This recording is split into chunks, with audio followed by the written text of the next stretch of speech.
Bonjour à tous et à toutes, bienvenue sur notre channel dans la rubrique chronique du fans. Cela se passe chaque matin ici. Je vous invite à vous abonner et d'activer la cloche de notification pour ne rien rater. Pour vous servir, un scousseau scintillaire vous tape à l'oreille.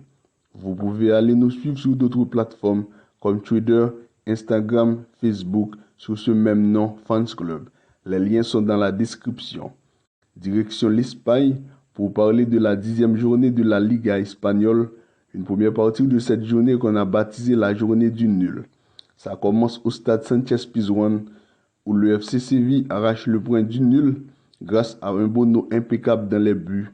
Après un but marqué à la 6e minute de jeu par l'international Hugo Edinson Cavani pour l'équipe de Valence, le FC Séville attend jusqu'à la 86e minute de jeu pour revenir au score.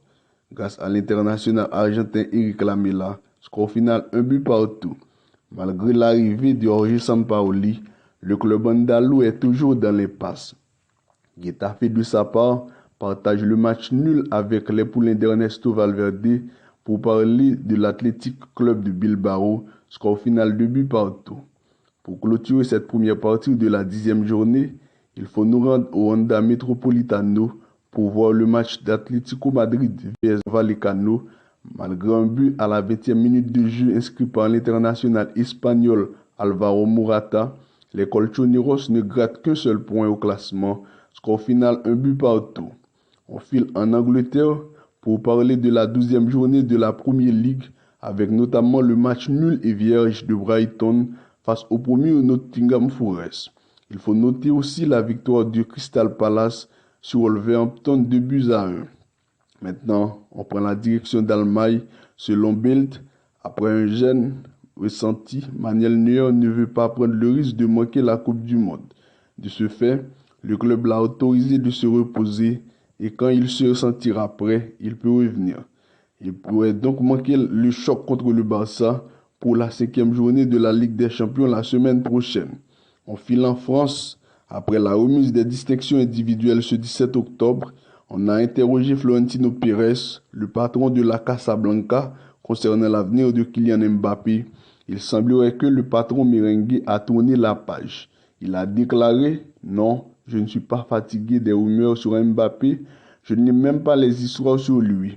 Nous avons un grand avenir avec Vinicius et Rodrigo, ce sont des joueurs de haut niveau, ils peuvent gagner le Ballon d'Or. » Pour parler du Ballon d'Or, après le sacre de Cabernet, les supporters français ont déclaré « C'est le Ballon d'Or du peuple ».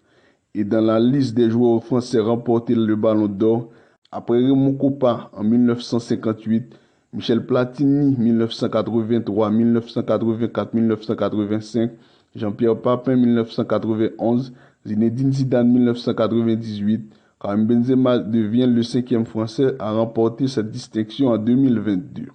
Autre fait dans ce gala, Karim Benzema a réussi à convaincre son ex-mère de son fils et sa nouvelle petite amie d'assister au même événement, de le regarder recevoir aux côtés de sa mère le prix ultime pour un joueur de foot.